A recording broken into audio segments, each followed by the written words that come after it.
Hello guys, so this is says company investment. So ito guys, yung aking project history. So ito siya guys. So nag-start ako nag-invest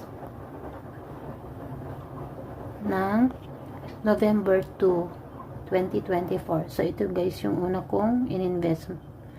Mga 200 kanon siya. Tapos nag-invest ako nung November 19 ng 10k.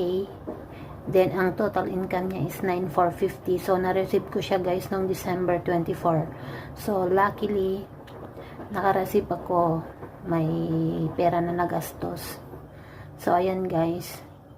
So, yung 15,000, nag-invest din ako ng November 22. So, as of now, ito yung details niya. Ayan. Ongoing pa rin siya guys, pero sa 17, sa 17, 11, yan, sa December, hindi, January 16, alas 11 ng gabi, mababalik yung ininvest ko na 15k. Babalik yan. Tapos, yung daily interest niya, pumapasok siya. So, yan, 390 siya, guys. So, yan.